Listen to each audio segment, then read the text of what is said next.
mesa con perfiles muy distintos, que de eso es de lo que se trata, que tengan actividades también distintas que puedan ser complementarias y enriquezcan el debate.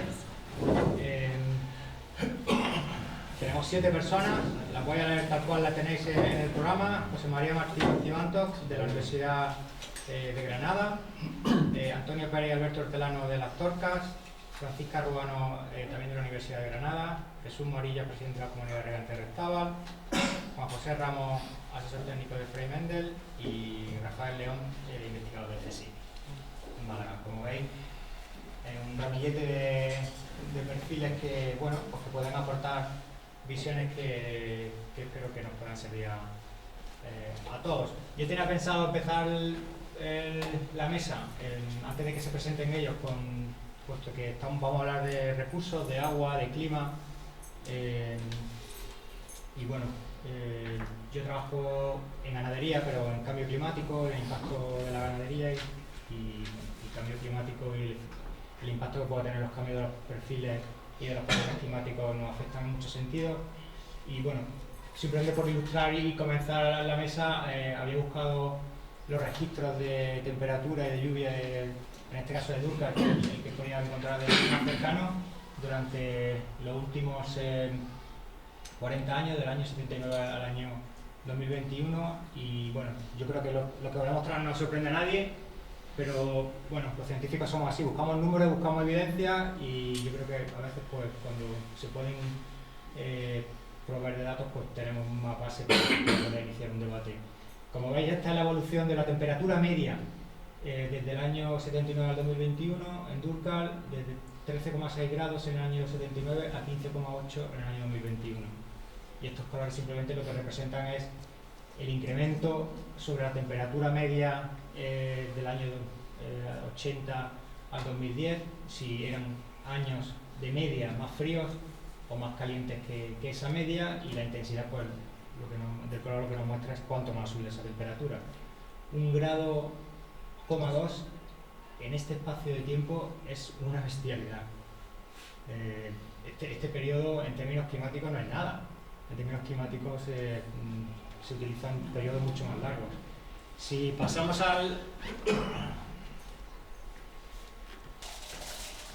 si en vez de fijarnos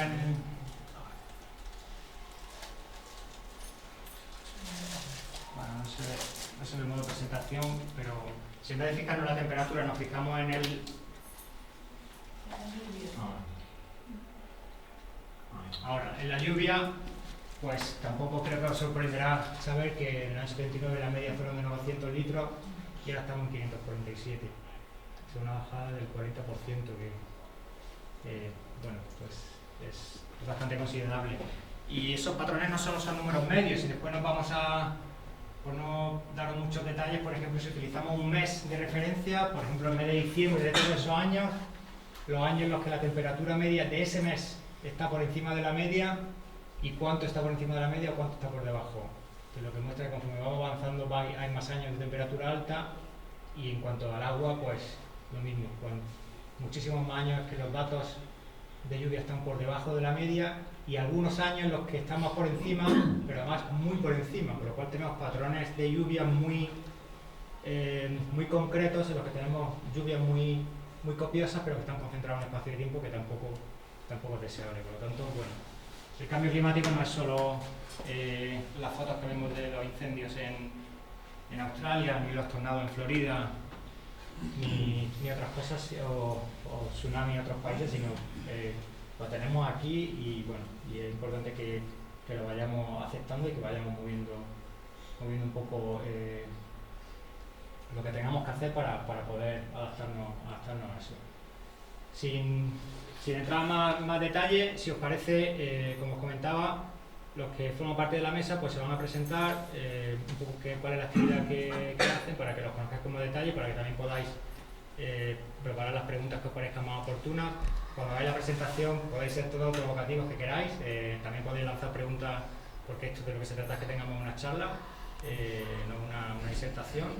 Y bueno, Chava Francisca, que tú sí tienes una presentación cuando te presentes, el resto, bueno, pues si queréis empezamos por allí, y nada, pues Yo doy a Don Bonilla, el presidente de la comunidad de regantes de Qatar. Si queda con lo que no tenemos. Y la cosa está muy mala y muy cara. Un problema muy grave. ¿Y está peor o mejor el estado comparado con los otros pueblos?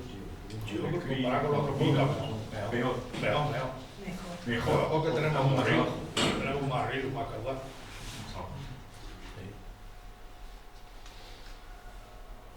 Bueno, yo soy Juan José Ramos, soy asesor técnico en la empresa Fenorganic Fry Mender. Somos una empresa de abonos ecológicos y bueno, somos españoles, estamos en Málaga, la fábrica fabricamos en Málaga y bueno, pues estoy aquí para dar el punto de vista que nosotros nos encontramos en las plantaciones, lo nuevo que se está haciendo, los problemas que estamos teniendo con el tema de insumos, de abonados. El problema de nitrificación es terrible, lo que nos encontramos y bueno, pues nosotros estamos ahí intentando poner nuestro granito de arena con los coches que llevamos y bueno, por ahora nos va muy bien. Hola, yo soy Rafael León Morcillo, soy investigador del CSIC en el IHSM, el Instituto de Hortifruticultura Subtropical y Mediterránea de Málaga. Y en el instituto hacemos bastantes cosas muy variadas con respecto a la agricultura. En nuestro grupo en concreto lo que trabajamos es interacciones beneficiosas entre plantas y microorganismos desde un punto de vista básico de cómo responde la planta a nivel genético, molecular y tal, pero también desde un punto de vista aplicado, cómo podemos aplicar esos microorganismos o, en nuestro caso, metabolitos, productos derivados de esos microorganismos para mejorar sobre todo el estrés en sequía y salinidad, como buscando un aporte pues, a la fertilización. No son el sustituto de la fertilización, sino un soporte a la fertilización. Entonces, es una nueva tendencia que claramente se está llevando a cabo estos años, pero todavía está bastante verde porque se conoce muy poco sobre cómo funciona realmente y bueno, en eso estamos, en entender cómo funciona y aplicarlo. Yo soy José María Martín Cibantos, en mi caso yo soy arqueólogo y trabajo desde hace muchos años, en este caso desde el laboratorio Memorab, el laboratorio de arqueología biocultural, pues trabajamos hace muchos años con las comunidades de regantes, dándole en la medida de lo posible un apoyo, intentando dinamizar, recuperar los sistemas históricos de regadío, las prácticas, los conocimientos ecológicos locales y con el convencimiento de que no solo son una parte muy importante de nuestro patrimonio, de nuestro paisaje, ¿no? Y son cultura, sino que además son particularmente útiles, ¿no? Y son enormemente innovadores, a pesar de tener 1000 años de historia, son enormemente modernos y lo son precisamente desde la perspectiva multifuncional, ¿no? Lo son porque generan una cantidad enorme de servicios ecosistémicos y de hecho son herramientas tanto de adaptación como de mitigación de cambio climático y son ejemplos de soluciones basadas en la naturaleza en muchos de sus mecanismos de funcionamiento y son corredores ecológicos, son infraestructuras azules, son infraestructuras verdes, de manera que tenemos mucho que aprender de esos sistemas históricos de regadío, ¿no? De los regantes y de las comunidades que gestionan y que mantienen esos sistemas históricos de regadío, y lo que deberíamos hacer sería apoyarlas, ¿no? No solo desde el punto de vista económico o administrativo, sino también en el reconocimiento de la labor que desempeñan, en el reconocimiento del trabajo y de los conocimientos que hay en todos esos sistemas de regadío. Deberíamos ir aprendiendo muchas cosas de esas comunidades y de esos regantes, aunque solo sea porque han estado funcionando durante al menos, como decía, esos 1000 años y han tenido una enorme capacidad, no solo para ser sostenibles, sino además una enorme capacidad de resiliencia, una enorme capacidad de adaptarse a una cantidad enorme de cambios sociales, políticos, culturales y económicos, pero también de cambios de carácter ambiental, de carácter climático, que se han ido viviendo a lo largo de como digo, de este último milenio, ¿no? Y vamos haciendo una cosa breve. Voy a poner la presentación un poco mientras No sé si directamente puedo abrir la de El puntero. Venga, pues yo soy Francisca Ruano y soy del Departamento de Zoología de la Universidad de Granada. Llevo trabajando una intemerata de años sobre insectos, que bueno, sobre todo pues al principio empezamos con las plagas y todo esto en agricultura, y enseguida pues me llamó mucho la atención y quise trabajar en temas de biodiversidad en general, ¿no? Viendo que la mayoría de los insectos que tenemos a nuestro alrededor son beneficiosos precisamente, ¿no? Y que no son tan malos como pensábamos, ¿no? Hay que darle al ordenador porque no tiene pantalla USB. Claro, es verdad. Vamos a ver. Ahí va. La agricultura en sí misma significa una simplificación de la biodiversidad que encontramos normalmente en la naturaleza. La naturaleza realmente es muy eficiente porque sin abonado, sin ningún cuidado, es capaz de obtener gran cantidad de biomasa y en cada sitio lo que se puede obtener, el máximo de lo que se podría obtener lo obtiene la naturaleza. Nosotros simplificamos la naturaleza para obtener las cosechas que nos interesan a nosotros, ¿no? Pero en realidad ella es mucho más eficiente.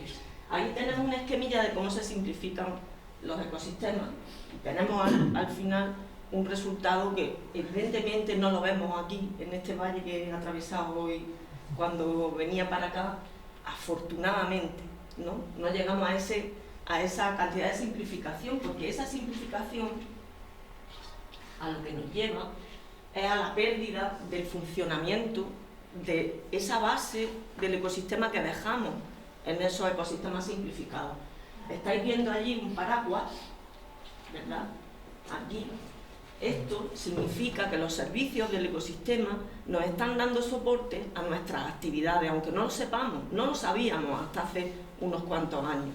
No sabíamos que la naturaleza nos estaba respaldando en, por ejemplo, la obtención de cómo hacemos la agricultura, ¿no?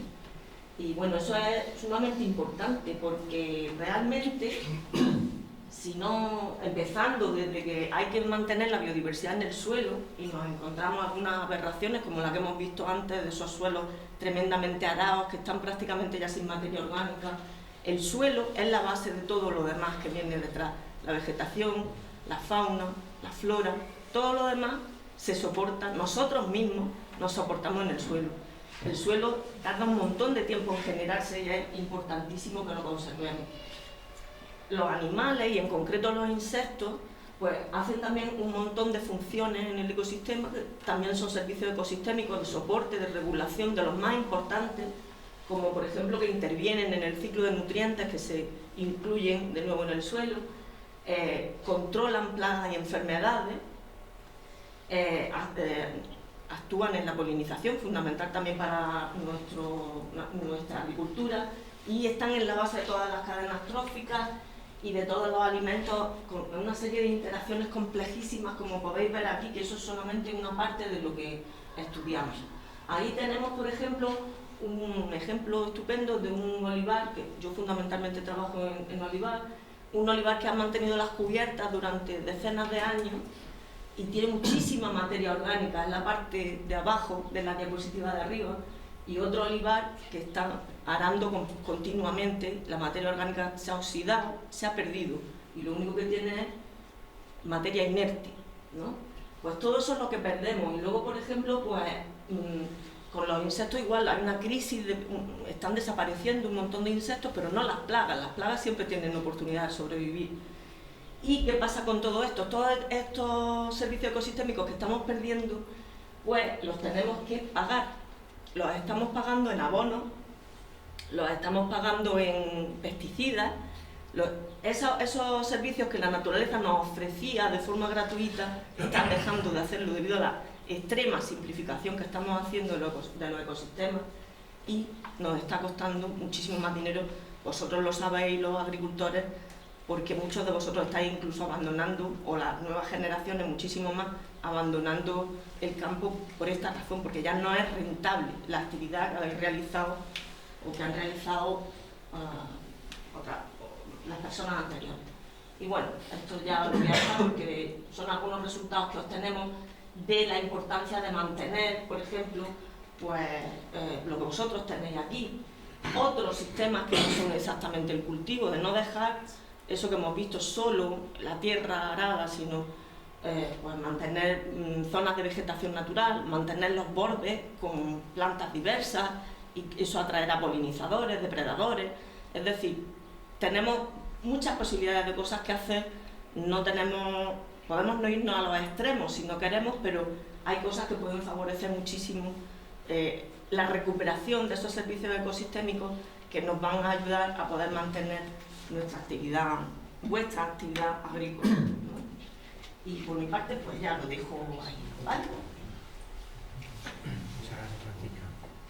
Venga, pues terminamos la ronda de presentaciones antes de abrir el turno de debate. Yo soy Antonio Pérez, soy agricultor en agricultura ecológica de Campaneiro. Y durante toda la vida hemos tenido la finca familiar, la tenemos en la sierra a 1600 metros de altura. Y en esa finca, pues hasta los años 65 por ahí, pues todos los cortijos estaban poblados, pues tenían sus malas animales, cabras, vacas, algunas ovejas, y tenían los abonos, tenían la desbrozadora natural, y eso fue ya hasta que llegó en los momentos que todo el mundo se fue a la migración, se fue a Alemania, se fueron, y ya empezó a bajar. Luego un repunte a partir del año 68, que sobre todo en el valle donde yo estoy, en el valle de Poqueira, la habichuela de semilla, que era la que sembraba en Paverde, en el invernadero, tuvo unos años de un precio espectacular, ¿no? Vale un kilo de 500 pesetas a 2000 pesetas en aquellos años, ¿no? Hablando del año 70 hasta el 80. Pero claro, ¿qué pasó? Pues que no nos organizamos, no cogimos y hicimos una denominación, no certificamos la semilla, y vinieron los farsantes de turno y traían semillas de fuera, como que eran de allí, y dejaron de comprarnos aquellas semillas. Entonces ya la ruina vino y el campo prácticamente desapareció. Ya mi padre dejó la finca aquella de 1600 metros, y unos años ahí que prácticamente había... el campo era casi nada más que para consumo particular. Luego desde 2010 ya me metí en agricultura ecológica y tengo una finca cerca del pueblo, son 2 hectáreas, 2 hectáreas en hortícola, tampoco así, pimientos, tomates, habichuela verde, y 1 hectárea de viñedo. Y ahí me voy metiendo bien, porque en ecológico tiene un precio más elevado, y luego está la de la torca en oliva, que tengo acceso, pero que hay una cosa que denota cómo está la agricultura allí. El único agricultor autónomo de los 3 pueblos soy yo. Eso demuestra que pasa algo. Entonces ahí los cortijos estaban abandonados. Hay unos que cultivan, pero en plan familiar, y eso está... Luego, como estamos tocando el tema del agua, estamos en un barranco que es muy importante, la acequia. Entonces tenemos 10 acequias en la cuenca del río Poqueira. La Marta está a 2000 metros, y la última, que va a regar a la Vega de Oriva, estando allí en el barranco, esa está a 800 metros. Bueno, la acequia, bueno, yo soy parte de la directiva de la acequia de los lugares, que es la que recorre los 3 pueblos. Entonces, la acequia, hablando del agua, es importantísima. La acequia, si nos vamos a la de 2000 metros, allí se repartía el agua, regando a manta, y el agua no se pierde, nunca se pierde el agua. El agua se filtra y lo que hace es retardar, entretener y vuelve a salir. Luego está la otra acequia por debajo, la siguiente, y es un ciclo, y ese ciclo lo estamos perdiendo. Yo me acuerdo hablar con gente de la directiva de las acequias de Oriva, decían, a nosotros no nos interesa que el agua vaya por arriba, a nosotros nos interesa que nosotros la reguéis arriba, porque nos estáis retardando el agua que después nos va a venir a nosotros. Y eso... Entonces decimos, no tenemos agua, pero no estamos haciendo Tiene que llover, claro, pero esa parte tenemos que rehabilitar nosotros también. Es que no solo que nazca la fuente, y las zonas verdes que se crean, esos humedales, las nubes necesitan también, se atraen con la humedad, y la biodiversidad que se crea en el cortijo que tenemos nosotros, a 1600 metros, se llama el cortijo de los Pradillos. Imagináis, si se llama el cortijo de los Pradillos es porque había mucha agua. Bueno, allí regaba con toda el agua que quería. Ahora allí, y por sitios caeros que bajaba el agua, que era todo verde, está deshabitado, ¿no? Pero sigue habiendo agua. Sigue habiendo agua la 10ª parte del agua. La 10ª parte del agua, porque entonces ¿cuántos litros caían? Ya lo hemos visto, ¿cuántos litros caían? Pero ahora, este año van 300, mi padre lleva 30 o 40 años, toda la gota que cae, y llevamos 340 litros. El año pasado, otros 340, y menos mal que el año pasado fue en marzo.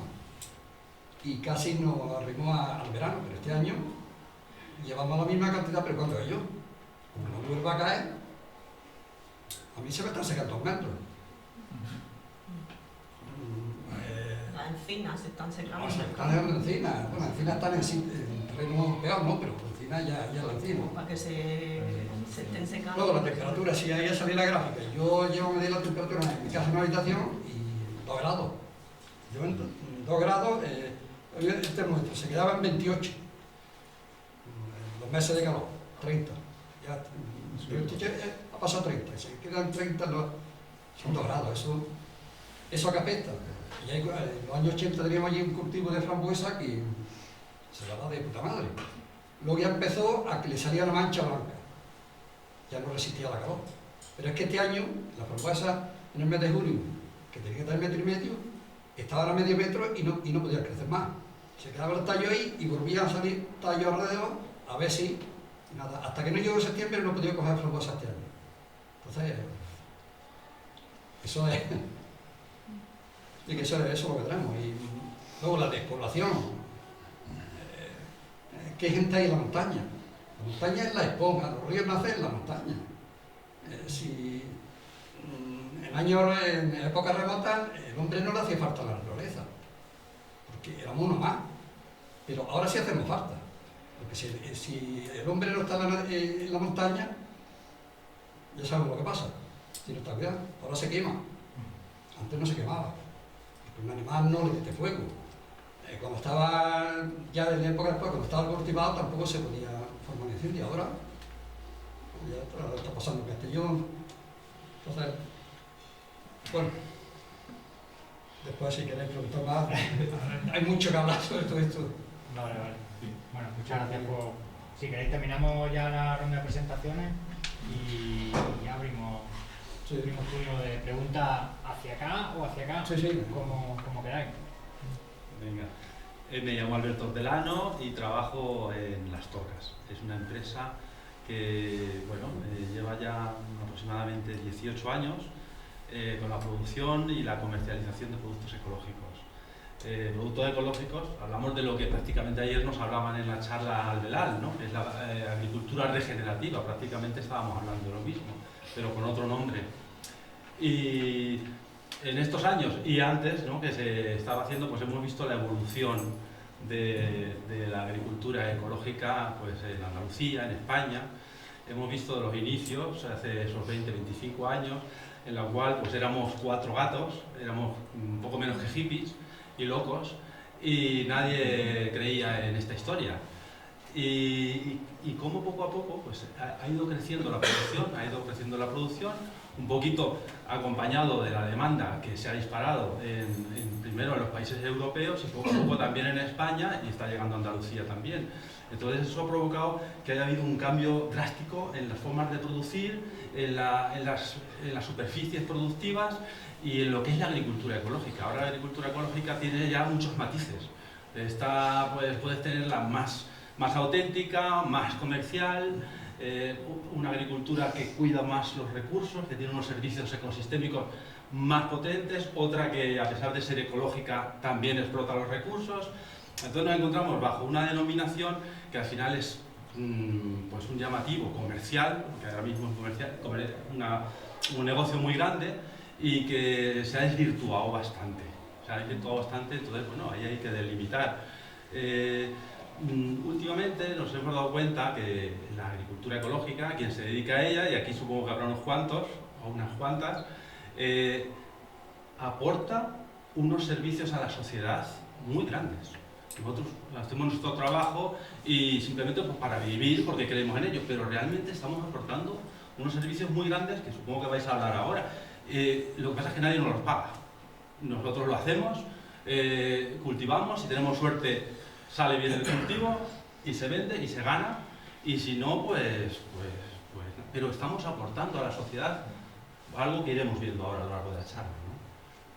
Y eso es todo. Bueno, pues muchas gracias a los 7, la verdad es que habéis tocado muchos temas, ¿no? Desde riego, agua, fertilizante, abonado, plantas, microorganismos, la arqueología y bueno, la historia que tenemos sobre en los servicios, en los sistemas de riego y cómo podemos seguir aprendiendo de ellos seguramente, el papel de los insectos en la biodiversidad y la parte de experiencia familiar y producción ecológica en la zona de la Alpujarra. Así que, bueno, pues ahora ya que ya conocéis quién tenéis enfrente, abrimos turno de preguntas. Si queréis, podemos empezar preguntando desde aquí y después vamos viendo quién tiene más interés en ir comentando. Así que, si no empiezo yo. y si no, bueno, por supuesto. Y exactamente, por eso digo que podemos jugar en varias direcciones. Si queréis ir preguntando vosotros directamente a vuestros propios compañeros de la mesa o a las personas que están participando, pues perfecto. Yo, por ejemplo, me interesa mucho, este enero estuvimos en un congreso de agroecología y una de las cosas que más me impactó fue que en la mesa final, en la mesa de clausura se dijo: la transición de la agricultura la tiene que hacer gente que no cree en la agroecología. La mayoría de los agricultores no creen en la agricultura ecológica o no creen y precisamente tenemos que conseguir que esa gente sea la que haga la transición hacia esta forma de agricultura que no tiene por qué ser ecológica, lo que tiene que ser es que mantenga esos servicios ecosistémicos en la medida de lo posible. No quiere decir que ahora tengas que hacer otra cosa distinta a la que has hecho toda tu vida, sino volver a algunas de las cosas que hacías antes. Pues mantener algo de vegetación alrededor del cultivo, conseguir, aquí lo hacéis, tener diversidad policultivos, que es típico de vuestro valle, ¿no? Los naranjos con los olivos y no sé, una serie de cosas que son las que se están proponiendo en general y que tenemos la suerte también de que los que han estado haciendo agricultura ecológica desde hace muchos años tenéis muchas herramientas ya elaboradas que utilizáis generalmente y que pueden ser muy útiles para otras personas, otros agricultores que tengan problemas a la hora de decidir, pues quiero hacer esto, ¿funciona o no funciona? No sé, creo que sois un gran ejemplo y que toda esa información que vosotros habéis cosechado es muy útil. Habría que romper esas barreras muchas veces, ¿no? De diferenciar entre tantos tipos de agricultura, ¿no? Y no sé, todos tendríamos que tener más o menos una misma dirección, una misma intención, ¿no? Desde luego, evidentemente, lo que tú dices, hacer que los servicios ecosistémicos funcionen y no ir precisamente en contra de los bienes de fondo y los bienes comunes que están derrochando en muchos tipos de agricultura superintensiva y todo eso, ¿no? Es que se están llevando el agua. Se da la paradoja de que en la agricultura ecológica también tendemos a esta explotación y al final se llega a dañar también todo lo que son los recursos naturales, que es lo que hoy se trata de hablar, ¿no? Claro. La agricultura tradicional, si bien es muy importante porque nos abastece de alimentos, porque bueno, históricamente ha cuidado su entorno. Llega un tiempo en que lo que ha hecho es ir destruyendo su entorno. Entonces ha creado las bases para sencillamente destruir el suelo, para destruir la biodiversidad y se sustenta en los productos químicos. Finalmente, una agricultura tradicional, entre comillas, se sustenta en lo que le aportamos desde fuera, ni más ni menos. La agricultura ecológica, parte de la agricultura ecológica, vamos a hablar de la regenerativa, como hablaban ayer. Esa es la que habría que cuidar, quizás, y es la que quizás habría que premiar, es la que quizás nos podría ayudar a evitar estos desastres de incendios, o por lo menos a pararlos un poquito. Quizás habría que invertir un poquito más en darle medios a la población local y para que cultive los campos que han cultivado toda la vida, que los mantengan verdes, y darle medios para que sea capaz de sacarle el valor añadido, transformándolos y vendiéndolos, y crear realmente una riqueza rural que ahora mismo pues, lo único que nos lleva es la despoblación, tal y como está planteado.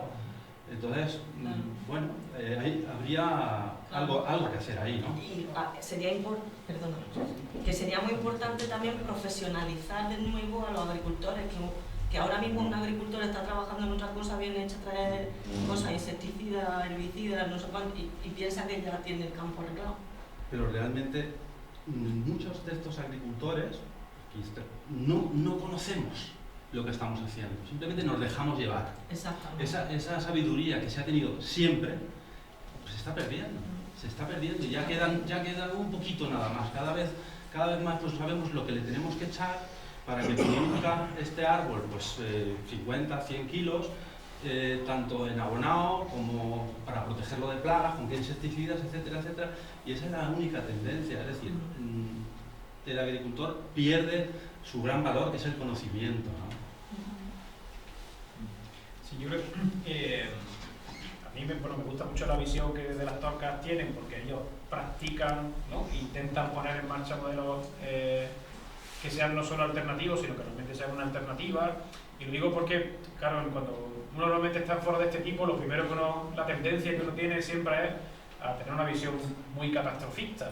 En primer lugar, porque está todo fatal y el panorama es muy negro, ¿no? Y cuando uno ve por las gráficas que tú enseñabas, ¿no? Sobre el cambio climático, por ejemplo, pues claro, se deprime uno. Y porque además es algo que nos supera, ¿no? Y algo en lo que difícilmente nos podemos enfrentar de manera individual, incluso de manera colectiva, ¿no? Y porque tiene unas dimensiones tan enormes que realmente es como un tsunami, ¿no? Y la primera sensación, y la segunda y la tercera es la del derrotismo, ¿no? La de que no hay nada que hacer, que no se puede hacer nada, ¿no? Claro, si uno va a trabajar o a ver el panorama del sector agrario en general, incluyendo el sector industrializado, ¿no? Pues claro, se te viene el alma a los pies, ¿no? No digamos ya cuando uno ve los sistemas agrarios tradicionales o más sostenibles y tal y cual, ¿no? Y ve la situación, además de los agricultores en concreto, individualmente, pues claro, el panorama es igualmente desolador, ¿no? Entonces la tendencia es siempre intentar a verlo todo de manera muy negativa, porque es lo real, ¿no? Y eso nos lleva a una situación de bloqueo, ¿no? De no ver cuáles pueden ser las alternativas desde el punto de vista productivo, desde el punto de vista del mantenimiento de la fertilidad del suelo, desde el punto de vista de la investigación, ¿no? Y sin embargo hay un montón de cosas que se pueden hacer, ¿no? Yo creo que tenemos que tener claro además, cuando hablamos del sector agrario, que actualmente tenemos dos modelos productivos y estamos en mitad. En nuestro caso, nosotros que trabajamos específicamente con temas de agua, estamos en mitad de una guerra por el agua, así tal cual, ¿no? Y tenemos un modelo industrial tecnificado, ¿no? Que además, de hecho, podéis fijar incluso en los propios nombres, ya no se habla tanto de agricultura, sino que se habla de industria agraria, de industria agrícola, es decir, que no es sector primario, sino que directamente son fábricas, ¿no? Y el sector industrial, sector secundario, e incluso los agricultores pues no son agricultores, ni labradores, obviamente, por supuesto, ¿no? Sino que son empresarios agrícolas, ¿no? Y claro, todo eso es una forma de romper con esa realidad agraria, ¿no? de la que nos hablaban, por ejemplo, desde las Torcas, ¿no? No se pueden quedar en una visión romántica de que pero eso no es una visión romántica, porque el que se dedica a eso necesita encontrar. Claro, pero eso no es una visión romántica. Y un ingreso. Claro, digo, pero de eso tenemos otros modelos de productivos, que hay un montón de un abanico muy interesante de alternativas y de posibilidades que son más sostenibles, ¿no? Y en términos ambientales, pero también en términos sociales, que nos olvidamos muchas veces de las consecuencias sociales que tienen todos esos procesos de industrialización de la agricultura, que que lo que hacen es precisamente, como también decía Alberto, ¿no? Fomentar más todavía esos procesos de despoblación, de deslocalización, ¿no? Etcétera, etcétera. Y claro, y frente a eso hay un montón frente a ese panorama negativo que decía antes, hay un montón de herramientas, de soluciones, de alternativas, de políticas que van más allá de esas visiones románticas, ¿no? Pero en las que esa parte del romanticismo tiene también su punto interesante. ¿Y por qué? Porque forma parte de los servicios ecosistémicos que nos prestan, porque el paisaje que nosotros vemos en el valle, ¿no? Que es una visión romántica, si queremos, estética, es muy importante. Porque cuando uno viene aquí al valle, o va a la Alpujarra, o ve una estampa bonita de la Vega de Granada, ¿no? Eso tiene un valor también en sí mismo, ¿no? Y tiene un valor cultural, ¿no? Y económico. Claro, y eso se traduce luego en un valor económico, ¿no? Pero hay un valor más que no está, yo creo que no está, reconozco todo lo que dices, ¿verdad? Social, turístico, económico. Están los productos que dais, que son de primera calidad y sin cosas tóxicas, o sea, que valen más. Pero hay una cosa más que hacéis y que nadie la valora, y que es el núcleo del cambio climático. Es decir, vosotros cogéis moléculas de CO2 de la atmósfera y las fijáis en el suelo. Sois los que mejor lo hacéis, porque no quemáis. Cuando una planta muere, termina formando suelo, y es en los suelos donde podemos capturar el CO2. De esto hablan las Naciones Unidas, el IPCC. Tenemos que ir en esa dirección. Y yo lo que creo que os deberían de pagar por tonelada capturada, como les pagan a las industrias. Ahí hay un sistema de créditos de carbono millonario, subvencionado por la Unión Europea. Lo que no entiendo es cómo no pagan a vosotros, que podríais ser la parte de la solución. Pero por eso y Porque por todos los servicios ambientales. Claro, porque las políticas públicas van a orientar justo a todo lo contrario. Si uno se fija hacia dónde vamos a orientar las políticas públicas, las políticas agrarias, por ejemplo, ¿no? ¿En qué se invierte el dinero público? ¿No? En esa agricultura más sostenible, una agricultura ecológica o regenerativa, o ¿no? En todo el abanico de variedades que... No, cero.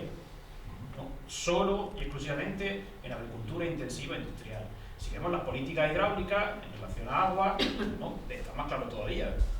No hay ni un solo euro, ni un céntimo de euro para sistemas históricos de regadío, para apoyar a las comunidades de regantes tradicionales, históricas, ¿no? En procesos de mejora, de recuperación, ¿no? Que no destruyan esos valores, que les permitan trabajar mejor, gestionar mejor, ¿no? Cero. De hecho, todas las políticas hidráulicas en relación a la agricultura van encaminadas solo y exclusivamente a la tecnificación, ¿no? Al riego presurizado y por tanto a la intensificación y a la industrialización, ¿no? Y ese es el modelo a seguir, no es otro. No nos engañemos. Esas son todas las políticas públicas. Claro, por otro lado, hay un discurso que es contradictorio desde el ámbito político, ¿no? Desde el ámbito público, que es que por otro lado pues, tenemos las políticas ambientales, ¿no? Y que teóricamente claro, tienden a otro tipo de cosas y tal y cual, pero el modelo que se defiende desde el ámbito de la administración, desde el ámbito político, es el industrial, ¿no? ¿Y por qué? Pues porque en el que hay más interés económico. Ya está. Es muy complejo, pero esto siempre acaba para mí que el aceite a la compra, la que manda. Entonces, comprar productos frescos en grandes superficies que en el supermercado debería ser escandaloso, porque lo que estás pagando no es real. O sea, el precio de los productos frescos en esa superficie no es lo que vale.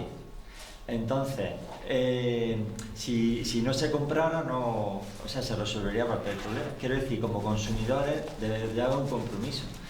Pero hace años leí que las comarcas de pueblos preferirían pagar la multa por echar las aguas residuales a los ríos en vez de poner una depuradora. No sé, eso me parece que ha ido cambiando, pero ¿hay alguna posibilidad de que esas aguas residuales vayan a una balsa que se no sé si es fitosanitaria o no sé cómo es, eso ahora que ya no... porque eso, algún pueblo lo hizo en la costa, me parece, no sé si fue Polop o Guacho, me suena, que la agua residual iba a una balsa y una serie de plantas la gestionaba y podía usarse para regar.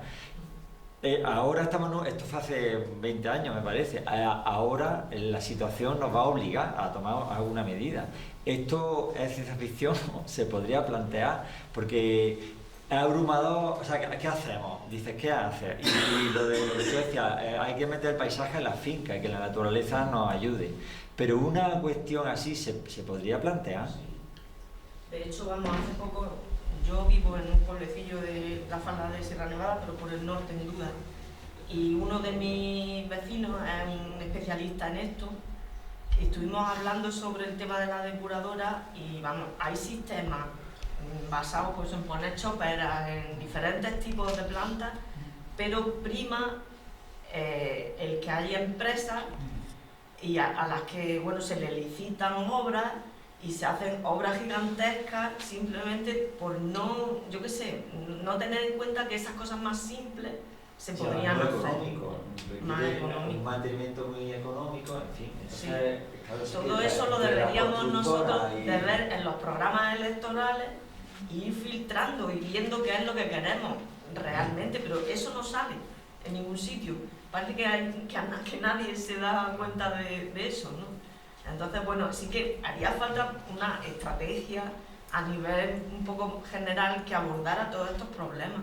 Pero con que haya a ver, como ahora toda la difusión de las cosas es tan rápida, ¿no? Por el tema de las redes sociales, con tu trabajo con la acequia, que por cierto, enhorabuena, nunca ha localizado un ayuntamiento que sea medio sensible a tener una iniciativa así.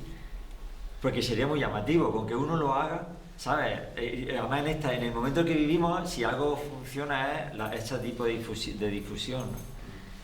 Yo estuve el año pasado en una foro de la Universidad Politécnica de Valencia sobre el cambio climático, y allí un señor presentó cómo habían utilizado aguas sucias, semi-limpiadas, y las utilizaban para hacer una especie para evitar incendios, para anticiparse a los incendios. Hacían cortafuegos, mantenían una zona del bosque húmeda, de manera que actuaba como cortafuegos en casos de incendio, y era en el municipio de Carcaixent. Y este señor tenía una empresa y me parece un uso bastante útil del agua, un segundo uso, porque ese agua, como ha dicho, no se pierde. Una vez que riega, vuelve otra vez al suelo y no se va a perder. No va. Perdonad, me han pedido las palabras por aquí. No, sí. No pasa nada. Venga, no pasa nada. Venga, pues seguimos. No, es solo un momento, es que además yo no tengo ni idea de nada, pero la Junta de Andalucía sí que sacó un libro preciosísimo, casi todo con dibujos de la zona de la Alpujarra, que es el Manual del Acequiero.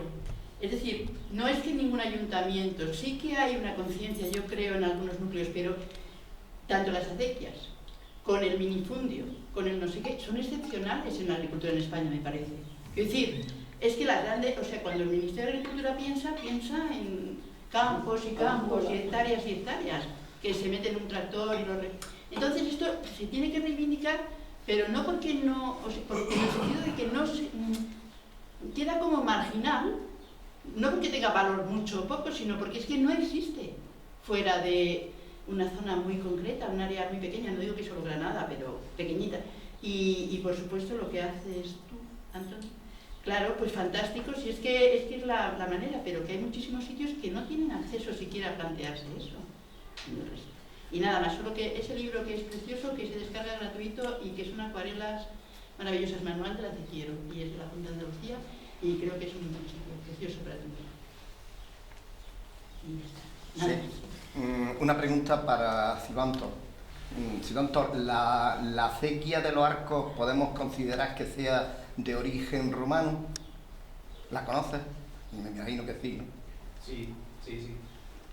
De primera no. En primer lugar porque no hay, hasta donde sabemos, no hay regadío romano, ¿no? En la extensión en la que luego se produce en época islámica. Lo bueno quiere decir que no hubiera alguna huerta, un huertecillo en algún sitio y tal. Y claro, eso tiene su explicación histórica, ¿no? y social, ¿no? Y de hecho en el debate sobre si hay regadío romano, ¿no? Pues hay una pregunta muy sencilla que es ¿cuántos regadíos de origen romano conocemos en Italia, ¿no? Que es el corazón del Imperio Romano? Ninguno. Pues Ya está, si no regamos en Italia, ¿por qué van a regar aquí? No son más romanos que nosotros. Claro, que son más romanos que aquí, ¿no? Debería de haber más en origen. Claro, lo que pasa es que tenemos una cierta tendencia a que todo lo que es tecnológicamente así más sofisticado o complicado, los puentes, por ejemplo, ¿no? El puente romano, no sé dónde, el puente romano, y la mayoría de todos esos puentes pues, son ya del siglo XVI, del XVII, claro, pero tendemos a darle mucha más antigüedad y además identificarlos con los romanos, ¿no? Pero, entre otras cosas, porque para que se dé el regadío, tal y como nosotros lo conocemos, tiene que darse una serie de condiciones sociales, ¿no? Yo lo pongo como ejemplo muchas veces en clase con los alumnos. Si vosotros tuvierais que montar un sistema de regadío, ¿no? Después de explicarle cómo funciona, ¿qué pasaría? ¿Cómo lo haríais? En primer lugar, lo que haríais sería sacar los cuchillos y mataros por el agua, ¿no? Es decir, que tiene que darse una serie de condiciones, que es la parte que no se ve y que es la parte más complicada, que es la de la gobernanza, ¿no? La gestión, la distribución social del agua, la resolución de los conflictos, ¿no? Y aquí se ríen presidentes de comunidades regantes porque saben que esa es la parte más complicada, ¿no? Y tiene que darse todo ese tipo de circunstancias, ¿no? Es que, mi pregunta iba porque en el trayecto de la acequia que baja desde Conchas para Melegui se observan en unos cortados que hay a una altura bastante elevada sobre el nivel del río, se observan unos restos de 2 arcadas de mampostería. ¿Se sabe el origen de...? No, pero en algunos casos se podría intentar... No me refiero a los de bloque, que está arreglado con bloques de hormigón. Sí. Lo cual dificulta mucho el poder observar en sí los 2 restos de las arcadas que quedan, porque yo en una primera visita que hice por ahí, pues no le presté atención a ver la restauración que se había hecho de bloque. Digo, esto es reciente, pero claro, ya un poco disimulado por la maleza que se origina de las pérdidas que tiene la acequia que va por arriba, pues observo 2 restos de 2 arcadas de mampostería.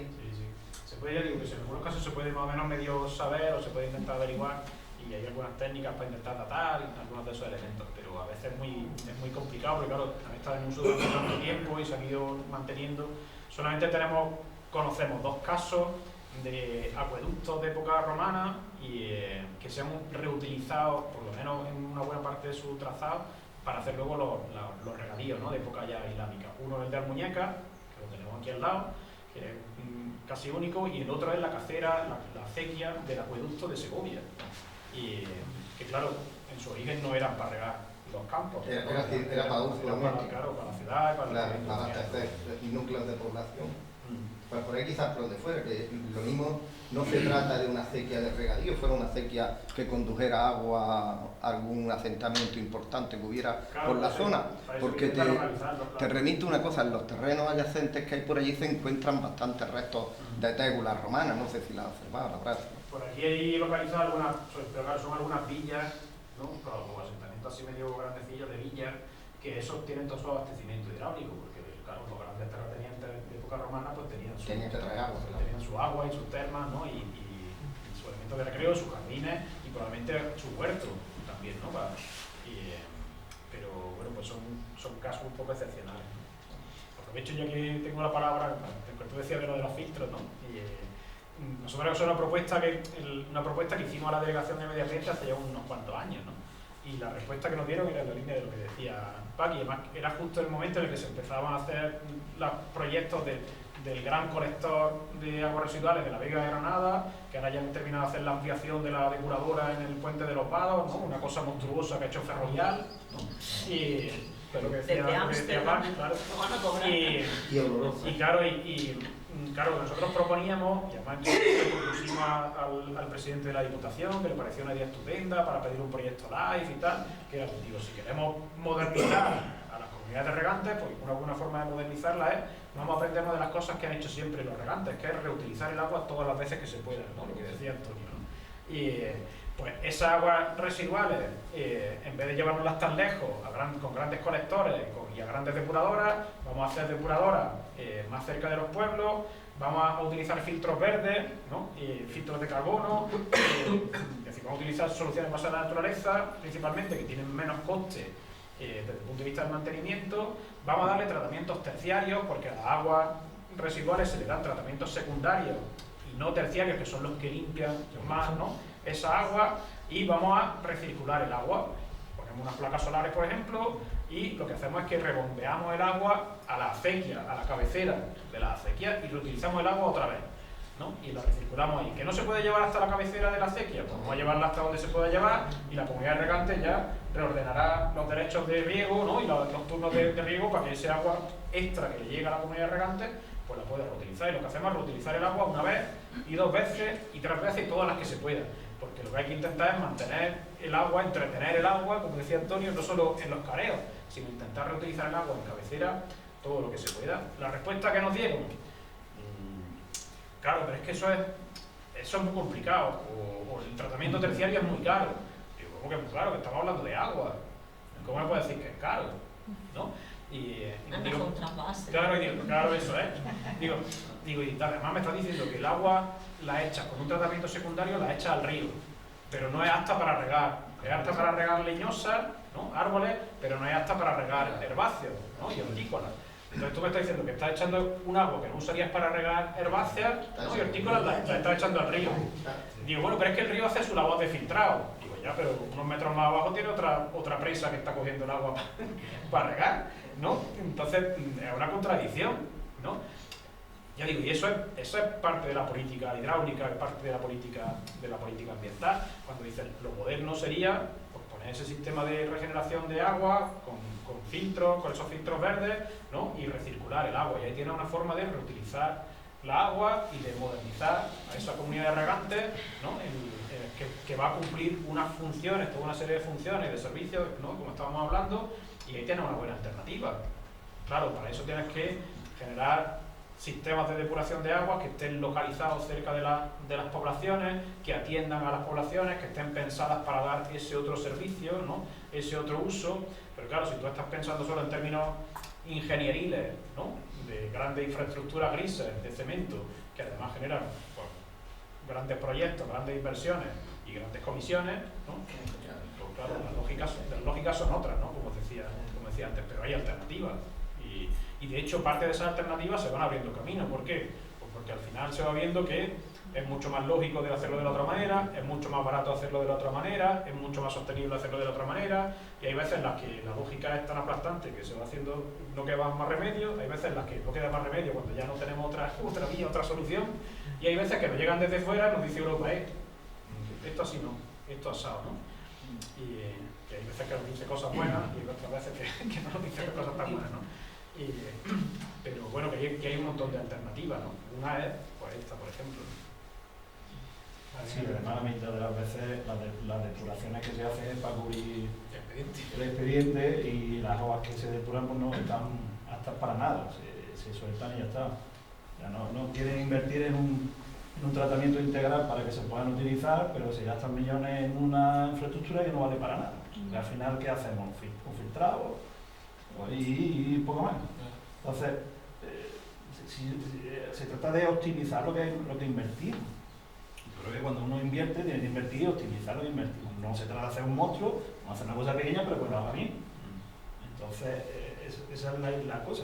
Al final no están depurando agua para que parezca que están depurando agua, no la sueltan a los ríos. Bueno, por ejemplo, en la laguna de Espadul hay una depuradora, y no sé si habrán montado ya un terciario, pero ahí estaban soltando agua a la laguna. ¿Y qué era qué? Sí, bueno, está el expediente ahí, es una depuradora que es muy bonito, que se ha inaugurado, pero al final estamos soltando aguas contaminadas.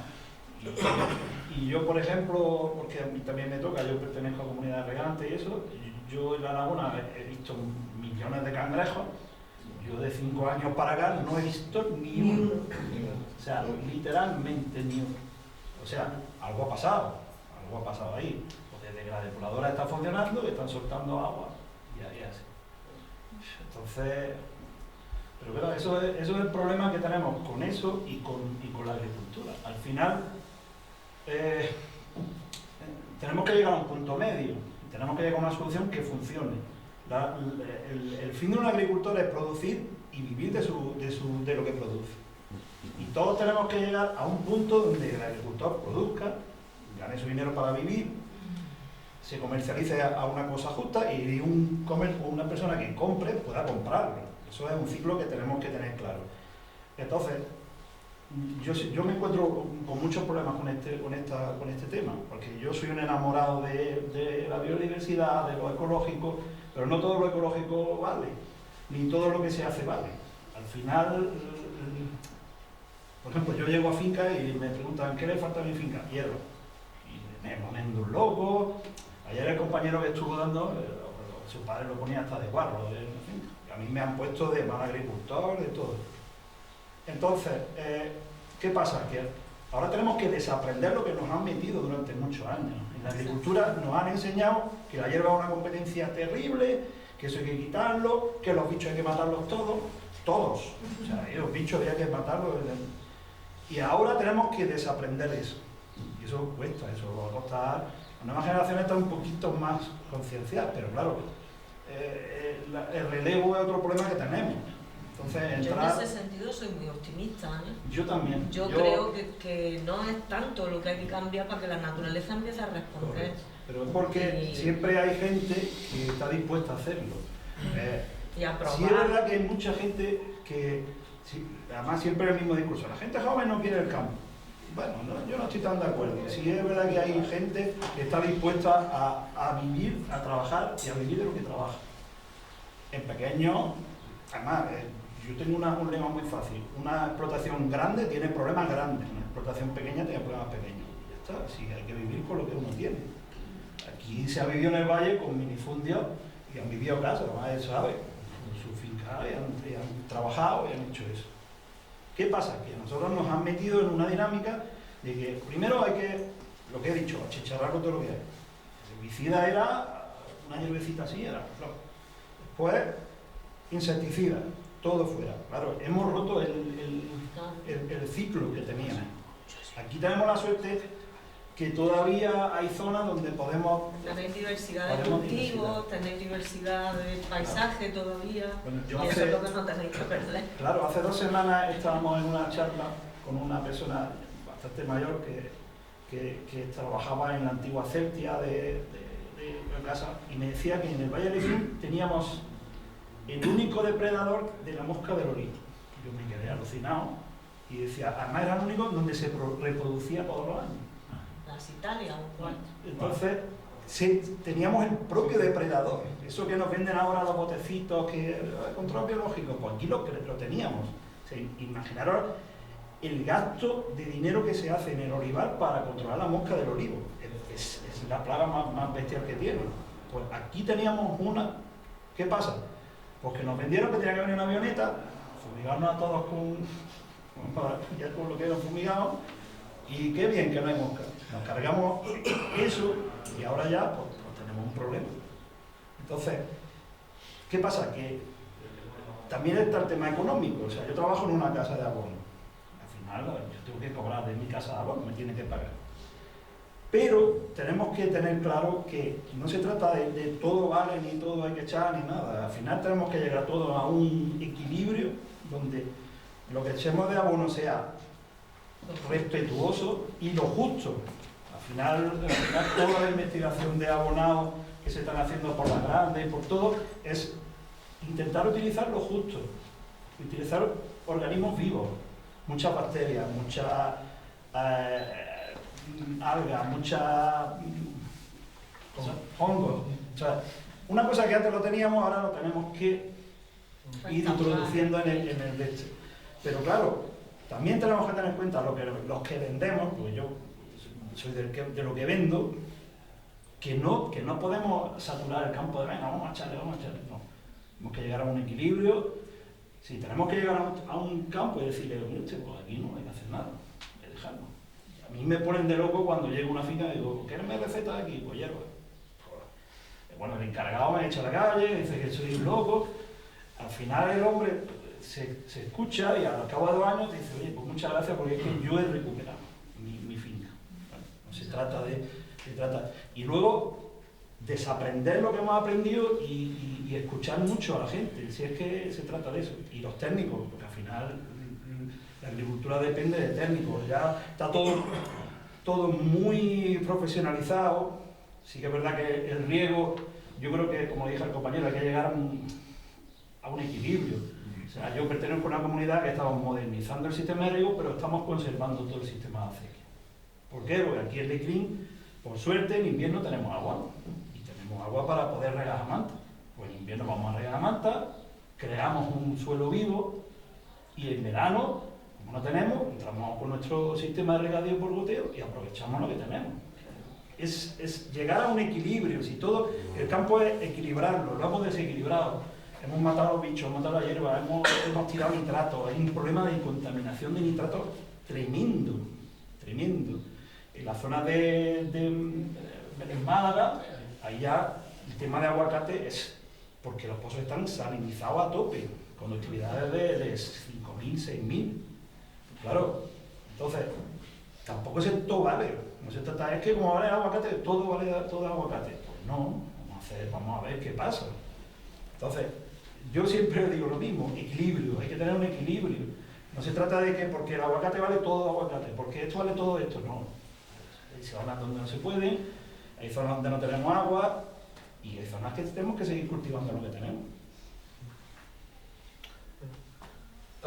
Yo básicamente voy a hacer una pregunta que puede sonar un poco tonta, pero al final aquí estamos hablando de que hay que mantener la biodiversidad, el campo y tal, pero al final el agricultor, que lo hemos dicho todos, vive de esto. Entonces, la agricultura ecológica ahora mismo, ¿qué competencia tiene desde fuera? Es decir, nosotros vendemos el producto local aquí. Entonces, con respecto digamos, la agricultura no ecológica, sí que tiene una competidora fuerte, ¿no?, de otros países que traen su producto, pero tal vez ese sea el modelo a seguir, ¿no?, precisamente porque somos capaces de vender de forma local lo que no puedes encontrar fuera, porque la agricultura ecológica te ofrece un producto que no puedes encontrar fuera. ¿Merece la pena ese esfuerzo? Vosotros que tenéis más experiencia en esto. Porque al fin y al cabo, para convencer a las nuevas generaciones de que el campo continúe, tiene que ser rentable para ellos, igual que tiene que ser rentable para los que lo trabajan anteriormente. Entonces, yo puedo hablar de cómo nosotros pensamos que los microorganismos pueden ayudar a esto y tal, pero al fin y al cabo esto es rentable, la agricultura ecológica es realmente la solución porque tiene un nicho de mercado que no compite, entre comillas, con lo que puede venir de fuera. Yo, si no estuviera en la agricultura ecológica, no estaba agricultor. Porque si yo tuviera que vender las patatas, por ejemplo, a 30 céntimos, imagínate. Pero digo, ¿Qué agricultura es rentable? La tradicional, la ecológica, ¿qué es rentable? Yo creo que hay que buscar el mercado, tanto en una como en la otra. Claro, digo, las oportunidades que ofrece los alimentos que vienen sin productos sintéticos, pues ofrece unas oportunidades diferentes, pero tú tienes que buscar el mercado, ¿no? Igualmente, puedes ser un gran agricultor ecológico y no vivir, porque no sabes buscar el mercado. Puedes ser un gran agricultor convencional y tenerlo muy difícil porque los mercados están chungos en general, ¿no? Entonces, ¿qué agricultura es rentable? Claro, quiero decir, esa competencia para todos los que vienen desde fuera, ¿lo estáis sufriendo vosotros de la agricultura ecológica también? Sí, claro. Es que ahora mismo el mercado está globalizado. O sea, Marruecos está aquí al lado, por dar un ejemplo, pero ya no Marruecos, Latinoamérica está aquí al lado. Y lo decimos, aquí trabajáis mucho las naranjas, tenéis competidores en todo el mundo de las naranjas, porque en un momento dado, cuando tiene un buen precio, entra un cargamento de naranjas de otra parte del mundo y el precio se viene al suelo. El aguacate le pasa exactamente lo mismo. Entonces, la competencia, en todo donde haya negocio, agricultura o no agricultura, en la agricultura está en todas partes, en la ecológica también. Una pregunta parecida sería si la agricultura ecológica podría dar de comer a toda la población. Porque una cosa es que ellos dan dinero, la otra pregunta es el gobierno y la sociedad de dar de comer a todos. Y además en España mandamos muchos alimentos no solo para los, ¿cuántos somos? 45, 50, sino para los 400 millones de europeos que comen verduras y que vienen de aquí. Con lo cual, la pregunta también es, ¿la agricultura ecológica podría dar ese servicio? Y yo creo que tendría que cambiar mucho y no lo sé si lo podría. No. Una pregunta para vosotros. Una buena pregunta. Seguro que cada uno tiene una opinión, ¿no? Sí. Yo tengo la opinión de que eso también se lo he preguntado a otra gente más experta. No sé si conocéis el grupo de Gloria Guzmán y todo esto que están haciendo cosas muy integradoras y mirando un poco lo que llaman ellos los metabolismos de la agricultura, en fin, unas cosas así medio físicas y tal. Y tendría que cambiar mucho, efectivamente, porque ahora mismo el problema sería el abonado de todos esos cultivos ecológicos, ¿no? Que no existiría la materia prima para abonar tanta extensión de cultivo ecológico. Pero lo que ellos proponen es que habría que volver a variedades antiguas de plantas que generaban más materia orgánica. Digamos, la estructura de la planta era mayor, lo que no se aprovechaba como fruto, ¿no? Y eso reincorporarlo a la tierra, que era de lo que estábamos hablando, ¿no? De mantener el suelo vivo. Los abonos verdes, claro, por ejemplo, el trigo, ellos han hecho un montón de estudios con variedades antiguas de trigo, y el trigo antiguo, la espiga era mucho menor en proporción a toda la planta. Entonces, si todo eso lo devuelve a la tierra, la parte que no cosecha, sí que se podría un poco restablecer esa dinámica. Pero tal cual, ahora mismo ni podemos mantener cabaña ganadera suficiente, ni animales de carga, ni de tiro, ni nada de eso como para generar el estiércol que haría falta para volver a tener la tierra como antes, porque eso sí que competiría directamente con los 8.000 millones de personas que ya estamos sobre la tierra. Hace unos días ya tenemos la noticia de que somos ya 8.000 millones. Sí, pero el tema de... Porque sí que es verdad que había un problema grande de productos en ecológico, que pudieran funcionar en ecológico.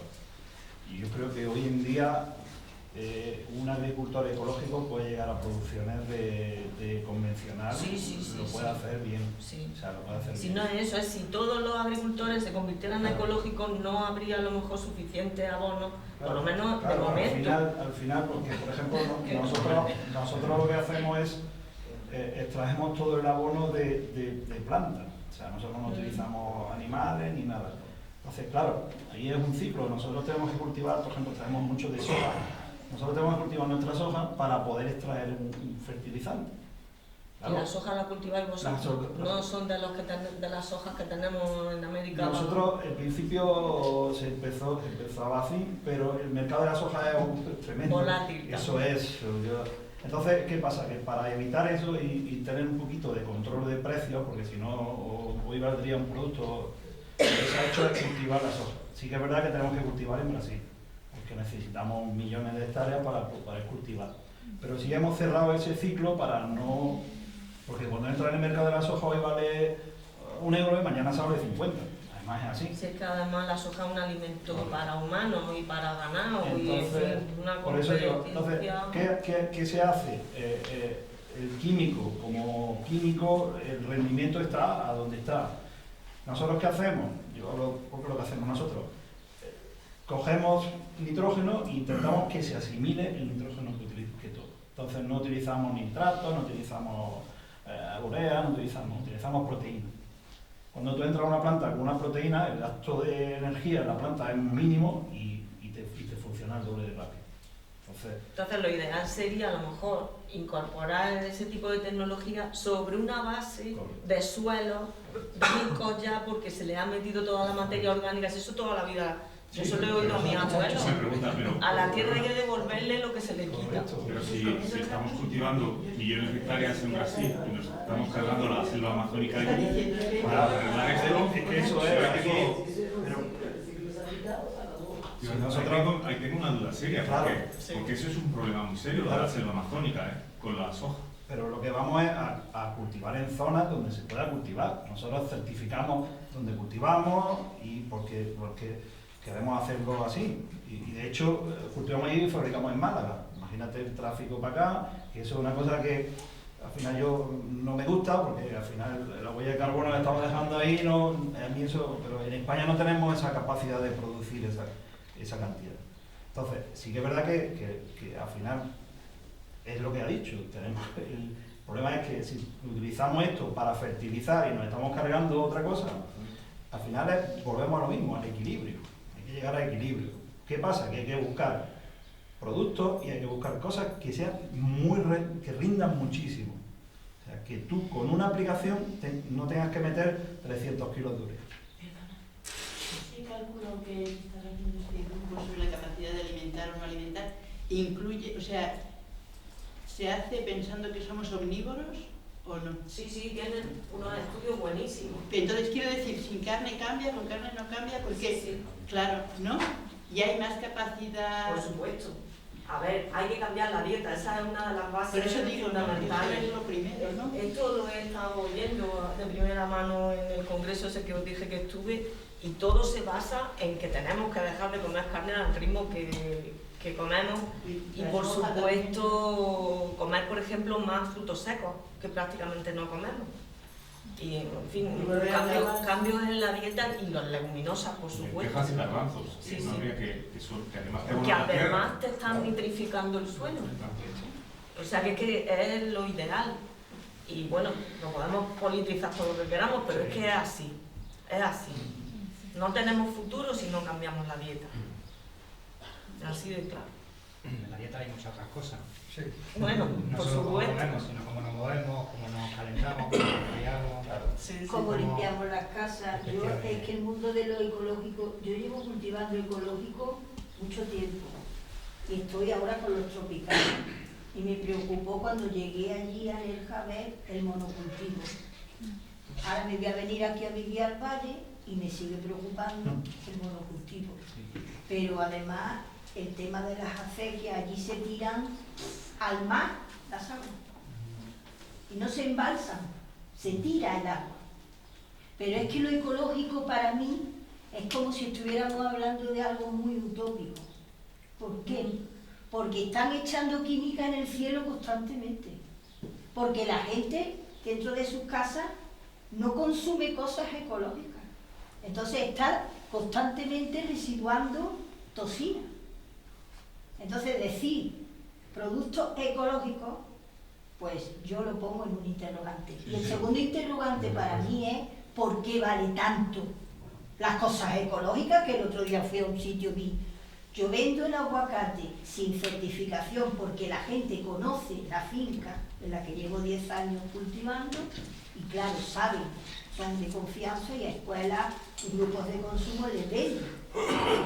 Pero voy el otro día a una frutería ecológica y yo lo vendo a 5 euros a Barcelona o a Madrid o a Bilbao y varía el kilo del aguacate 6,90 ecológico. Entonces, si nos movemos en el mundo ecológico de esta forma tan constantemente incoherente, para mí, yo no necesito vender las cosas ecológicas tan alto su precio, porque la gente cuando ve eso, hay un rechazo tremendo en la población hacia esas cosas y a mí me duele mucho en el corazón porque yo cultivo ecológico, pero yo le tengo mucho respeto a los agricultores porque yo no vivo de la agricultura. He sido maestra 40 años y yo no he vivido de la agricultura, es muy diferente. Cuando dicen estas señores, seamos realistas y no románticos, yo digo lo mismo.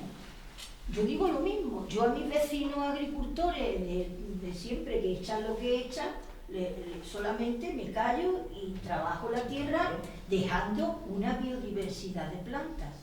Allí no hay que llevar insectos para que polinicen ni hay que hacer todas esas cosas. Yo llevo a manta y lucho para que la acequia se respete, para que la acequia se conserve como patrimonio, que eso está en los estatutos de las comunidades de riego, que es muy importante, pero que el mundo ecológico va acompañado de una revolución personal, de una revolución social, de una revolución educativa en la vida de la gente, porque no hay ecológico. Nosotros no vivimos en un mundo ecológico. Entonces hablamos de esto, pero en verdad somos como islas. Yo no podría declarar la finca en la que estoy como ecológica porque el de abajo lo tiene todo, que no hay ni una brizna. El de arriba, no te digo nada. El regante que había antes, que lo echamos, no al presidente. Bueno, él era regante y presidente. No digo nada. Le digo, compra glifosato o compras glifosato y lo echas y no te doy el agua. De manera, imaginaros en que para esto, y yo no vivo de la agricultura, o sea, yo me quito el sombrero a todos los seres humanos que son agricultores, porque creo que es la raíz de la vida. Sí, pues está diciendo, yo el año pasado me había echado verde y ya estuve en 3 etapas. La última siembra, entró el pulgón y allí se quedaron. Y no fui a... ¿Y no se te ocurrió ver la posibilidad de cuando tú siembras habichuelas verdes, sembrar o permitir que haya otras plantas, otras semillas, otras cosas que ayuden? Lo mío es... Hay vegetación por todos lados, pero si el pulgón te entra de lleno, ya cuando se aproximan la niebla, eso, no hay nada que hacer. Ya no hay nada que hacer. Las 2 primeras siembras, el tiempo está más favorable, no pasa nada. La última... Tú sabes que hay fungicidas naturales, ¿no? Yo a la gente de las redes de permacultura le he tenido que decir, bueno, ¿tú cómo lo haces? Pues yo, porque tú no sigues un sincronario, un calendario lunar, unas indicaciones de gente que lleva muchísimos años estudiando. Como te ataque de lleno, porque el clima que sea la de para el pulgón, no puede hacer nada. Bueno, no fungicida, no insecticida. Amigos míos. No, ya, de eso no puedo. Ya esto estamos hablando de natural. Pero que si quiere empieza... Pero natural. Yo creo que usaste jamón potásico, ¿no? Se veía el piojo de pero que es natural y que tiene un componente que, aparte de aportar potasio, que revitaliza la planta, lucha contra el pulgón, pero es que no pudo controlarlo. Y eso nos ocurre muchas veces. En muy buenas condiciones y si a mí me pasa con la araña roja. Llevo con la araña roja viviendo por 13 años. Con la araña roja, pues yo tengo que rodear el cultivo con azufre, porque la araña, para que no me entre la araña, y o sea, hay fórmulas. Pero como se te cuele... Con ceniza, con lejía potásica. Pero perdona, has dado, quería hablar Jesús, no, pero has dado con una cosa que, claro, es que cambiamos la conversación de la agricultura ecológica, y no es el plan quizás total, pero...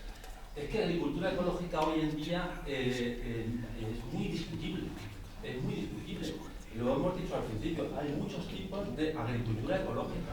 La comercial, la más tradicional, la que cuida su entorno, la que realmente fomenta la biodiversidad y fomenta la vida en el suelo.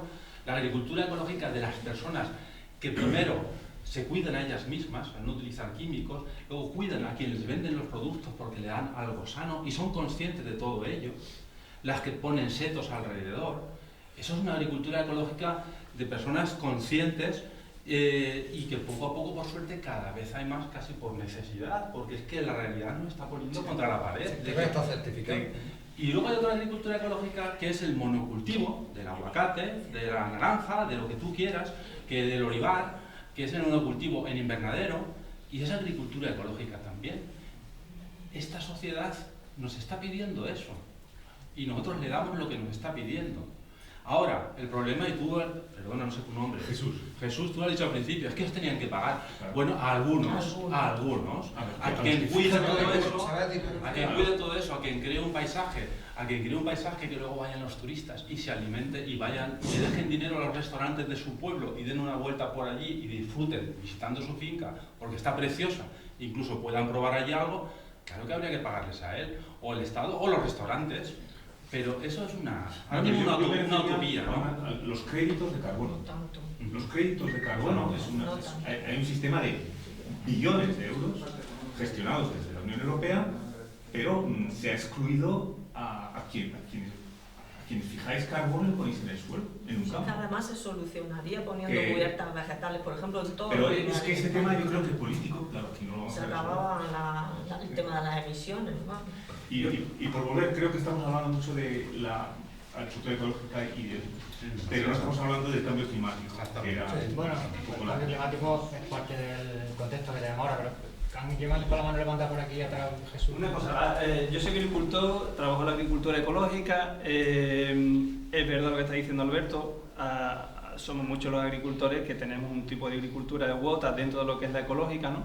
Yo cada vez trabajo más dentro de lo que es la regenerativa, Pero yo lo que quería hablar sobre todo era por el tema de que estáis diciendo de que venir al Valle del Licrín, por ejemplo, es muy bonito, es una zona, habéis hablado de romanticismo, de lo que los campos estén verdes, habéis hablado aquí esta señora también ha hablado de que ella no vive del campo, pero trabaja la agricultura ecológica. Lo que quiero decir es que es muy difícil trabajar la agricultura ecológica y buscar rentabilidad. Un agricultor trabaja para llevar comida a su casa. O sea, yo trabajo en algo que me gusta mucho, he estado muchísimos años trabajando en otra cosa totalmente distinta, en el tema del mundo del ocio, y me dediqué a la agricultura. Tenía claro que en cuanto entrase en la agricultura iba a transformarlo a la agricultura ecológica, que es lo que he hecho en todos los campos de mi suegro. Una vez que estoy allí dentro, tenía clarísimo que yo trabajaba para que mi familia comiese. Gracias a Dios tenemos otros ingresos, pero para mí eso es principal. Claro, ella habla de un sistema de agricultura ecológica muy idílico, pero muy difícil que sea rentable para que una familia completa coma. No digo que no se pueda conseguir, por lo que está diciendo, perdona, ¿cómo te llamabas? Antonio. Por lo que está diciendo Antonio, él va un poco más en la línea de ella, similar, creo en la agricultura él trabaja, pero es muchísimo más difícil. Entonces, claro, yo no trabajo ni pienso trabajar, y creo que muy pocos agricultores, cuando habéis hablado antes de que hay que concienciar a que todos los agricultores vayan en la línea ecológica. No podemos decirle al agricultor que trabaje en la agricultura ecológica cuando él trabaja para que su familia coma. Otra cosa es que éticamente, como en mi caso, quiero trabajar en la agricultura ecológica, pero no para que el que venga el fin de semana a divertirse en el valle vea un valle mucho más de verde porque he dejado una capa protectora en el suelo. Claro que la hago y trabajo esas capas, pero no para que venga una persona el fin de semana a verlo. Ni trabajo para que... No sé si me estoy explicando de que yo trabajo para que mi familia coma, y dentro de que mi familia coma voy a intentar lo más éticamente posible dentro de mi filosofía. Eso es muy difícil. Yo llevo solamente, no llega a 3 años dentro de la agricultura, llevo muy poquito. Vengo de la agricultura convencional, que es la que he mamado de la familia política. Y hacer esa transformación, ese cambio de mentalidad que ayer también se estuvo hablando en las otras jornadas, es tremendamente difícil. Y que hacer que eso, encima de todo, la gente que te rodea lo vea que es económicamente rentable, todavía más difícil. Porque yo te conozco y todos conocemos a muchos agricultores de acá que lógicamente no son agricultura intensiva porque no hay aquí grandes extensiones, pero trabajan para sacar el máximo rendimiento a su cultivo. ¿Cómo lo hacen? Utilizando abonos, utilizando glisofosfato, como dice esta señora, utilizando herbicidas, utilizando insecticidas, utilizando todo lo que esté bajo su mano. ¿Por qué? Porque igual que todos los que estáis aquí sentados en esta mesa, trabajáis para sacar el máximo rendimiento de vuestro trabajo. Para que al final de mes, si en vez de sacar 2.000 euros puedo sacar 5 y no tener 1.000, lo voy a intentar. Un agricultor va a hacer lo mismo. A mí me da mucho coraje, me da mucha pena o rabia, no sé cómo decirlo, cuando se critica al agricultor que trabaja lo convencional. El agricultor trabaja lo convencional porque quiere el máximo beneficio para su familia. Dentro de que consiga el máximo beneficio para su familia, creo que eso es respetable. Tenemos que hacer que entre en conciencia toda la parte ecológica, sí. Pero eso tiene que ser rentable también, porque lógicamente el trabajo que lleva la agricultura ecológica, de desbrozar, etcétera, no lo lleva de la otra manera. Tiene muchísimo más trabajo, y que te lo digo por experiencia, porque mi espalda tiene ya muchos problemas que no tenía hace 3 años. Entonces eso no está pagado. Entonces, cuando no está pagado no está pagado el esfuerzo, no está reconocido. Es muy idílico también lo que este señor está diciendo, el tema de que se nos pagase, como está usted diciendo esa parte. Hombre, eso sería genial, pero eso es imposible. Vamos, para mí es la parte que... Imposible, no. No, es imposible. No digo que sea posible, es que sea imposible, pero para mí, a día de hoy, es algo idílico. Es algo, vamos, vosotros mismos lo estáis diciendo, el tema, cuando habéis hablado de la parte política, que los políticos trabajan más para la agricultura intensiva. Entonces, pequeños agricultores que tenemos como yo, que tengo 7 hectáreas, no tengo más, y ante un agricultor que puede tener 100 hectáreas o muchísimo más, yo soy una mierdecilla. ese político no va a trabajar para mí, eso lo tengo clarísimo. Lo habéis dicho aquí antes, entonces... Aquí ha levantado, bueno, la tenía levantada antes del pero el Paquita me ha levantado la mano y no sé cómo... Sí, bueno, me centro un poco en esas últimas temáticas, ¿no? Nosotros, claro, trabajando con la gente del campo nos hemos encontrado que efectivamente hay un problema de renta, ¿no? Que es obvio y que todo el mundo conoce. Disculpa, es un problema de renta y es lo principal por lo que la gente se va de acá, ¿eh? Por el dolor de espalda y porque no hay dinero, porque no renta económicamente, ¿no? Por eso la gente de la despoblación que habéis hablado también antes. Sí, pero no, porque en realidad lo que nos hemos encontrado es que hay otro problema añadido que en algunos casos es tan importante o más que la renta, que es el problema de la falta de reconocimiento, que también lo has mencionado, ¿no? Y de reconocimiento social, de reconocimiento desde el ámbito de la administración y desde el ámbito académico también, desde el ámbito científico. De hecho, nuestra modernidad se construye en buena medida contra el campesinado, como símbolo del subdesarrollo, de la ignorancia, del cateto, de no sé, toda esa imagen que tenemos que pesa un montón en el ámbito rural, ¿no? Y nuestro modelo cultural es urbano, urbanita, ¿no? Porque es un modelo de consumo que se basa sobre las ciudades, porque son modelos eso pesa mucho más de lo que nos podamos pensar, ¿no? En la conciencia colectiva, en nuestro modelo cultural y social, en nuestros modelos de desarrollo, ¿no? Y eso pesa mucho en que la gente se vaya del ámbito rural a las ciudades, ¿no? Y no solo por un problema de renta, tiene que ver con los servicios, ¿no? Con el acceso a servicios, con un montón de cosas más, ¿no? Hasta el punto de que, claro, en muchos casos, pues como decía Antonio del Poqueira, ¿no? Pero al Poqueira lo que le da la puntilla a la agricultura, al sector agrario en el Poqueira es el turismo. ¿Por qué? Pues porque incluso a igual renta, ¿no? Uno prefiere dedicarse a la hostelería, ¿no? O al sector turístico, al sector terciario, que sea agricultor, o no digamos ya ser pastor, ¿no?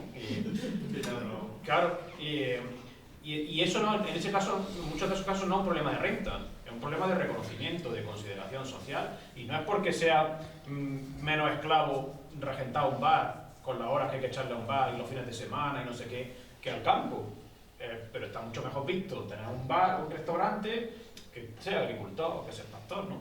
Y vamos, yo creo que eso no hay que argumentar mucho, y eso pesa mucho más de lo que nos pensamos, ¿no? Por eso también ese cambio que os decía antes, desde el punto de vista cultural, ese cambio de mentalidad, claro, de que la agricultura convencional, industrial, ya no es agricultura, es industria.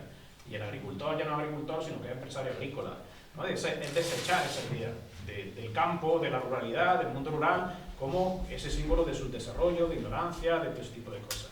Claro, frente a eso hay que construir otro discurso, otra realidad, que claro, hay que trabajar la parte de renta y hay que trabajar la parte de ese reconocimiento, y va ligado a algunas de las cosas que hemos dicho antes. Antes cuando decís, claro, la agricultura y el agricultor fundamentalmente lo que tiene que hacer es producir para poder garantizar, en la medida de lo posible, su renta y los ingresos para su familia. Y yo digo, el futuro de la agricultura, no de la industria agrícola, no pasa por ahí, o no pasa solo por ahí. Es decir, hay muchos mecanismos que tienen que ver con la mejora de procesos, ¿no? De sostenibilidad, tal y cual, con la mejora también en la comercialización, en el comercio de cercanía, en todo ese tipo de cuestiones para poder mejorar la renta, ¿no? Y evitar todo ese problema de sobreprecio de intermediarios, ¿no? de los márgenes, ese tipo de cosas, y hay que mejorar muchos elementos de ese tipo, y hay que incorporar innovación, investigación, etcétera, etcétera, ¿no? Pero probablemente el futuro de la agricultura pase porque el agricultor no viva solo de producir alimentos y materias primas, que es su función principal, ¿no? Pero no debe ser su única fuente de ingresos.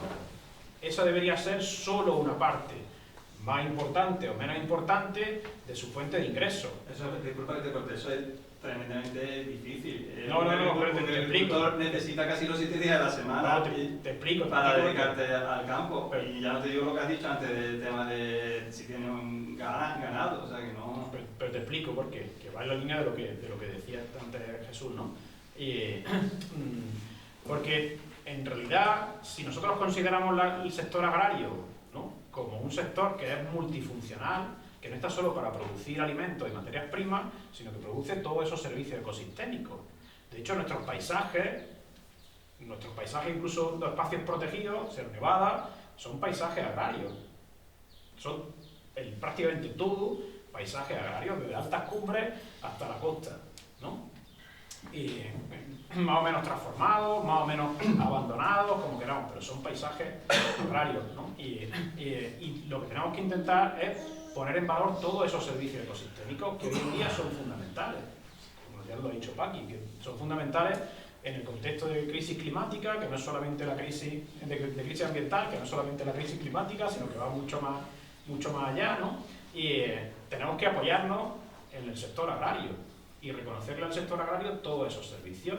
Reconocérselo supone reconocerlo desde el punto de vista social, académico, administrativo, es decir, darle la vuelta a la tortilla, ¿no? Y reconocer que los agricultores, que los pastores, que los gestores forestales, que también son muy importantes, ¿no? Han cumplido y cumplen una función fundamental, deben cumplir una función fundamental, porque son los que construyen los que han construido y han mantenido esos paisajes, esos socioecosistemas que están llenos de valores, ¿no? Y claro, ¿eso qué implica? Pues implica, en primer lugar, que ese reconocimiento tiene que llevar aparejado una retribución, tiene que llevar aparejado un apoyo. Claro, uno podría ser en forma de, pues sí, de secuestro de carbono, pero hay un montón de cosas más.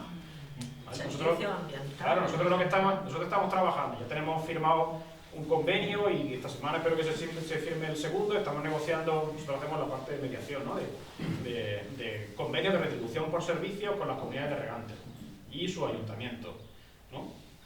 La idea es que esos convenios se vayan ampliando, no solo a los ayuntamientos, sino con otras administraciones, con la idea de que al final las políticas públicas, en este caso las políticas agrarias, pero también las políticas ambientales, deberían estar basadas principalmente en el sector agrario. ¿Qué sentido tiene tener una política ambiental que no una política agraria? Si todo nuestro entorno es agrario, ¿no? No tiene ningún sentido, ¿no? El principal gasto de dinero de la Unión Europea es la política agraria común, con diferencia, ¿no? Y debería estar orientada precisamente al pago por servicio, no al pago a la producción, no a la subvención a la producción. Se supone que el agricultor tiene que producir y vender sus productos y tal y cual, pero para que pueda hacerlo en condiciones de sostenibilidad y además tenga ese reconocimiento, por lo que debería pagársele a través de la PAC es por los servicios ambientales, los servicios ecosistémicos que presta, no en forma de subvención, sino en forma de contrato. De manera que yo lo que hago es reconocerte la labor que tú haces, los servicios que estás prestando, y tus servicios son estos, y yo te pago por esos servicios, porque la sociedad te paga por esos servicios. ¿A cambio de qué? A cambio de que tú te comprometas a mantenerlo y a mejorarlo, ¿no? Es decir, que tú lo que estás es diversificando tu producción, no solo en términos, yo digo, de alimentos y de materias primas, sino que lo que estás es generando un montón de servicios que tienen un valor ambiental, cultural, social, y tienen un valor económico que hay que retribuir, o a través de apoyo administrativo, a través de otro tipo de apoyos que se pueden dar mediante ese tipo de contratos, ¿no? Y hay mecanismos que se pueden, ¿no? Que nosotros estamos ensayando, estamos creando y que se pueden ir generando a través de los contratos, por ejemplo, de custodia del territorio, ¿no? Y de cooperación y de colaboración, en ese caso, entre entidades también, no solo con la administración del sector público, sino también con otras entidades privadas, ¿no? De manera que, claro, le demos un poco la vuelta a para qué sirve el sector agrario. El sector agrario nos sirve para alimentarnos, nos sirve para producir materias primas, pero el sector agrario nos sirve para cuidar el medio ambiente.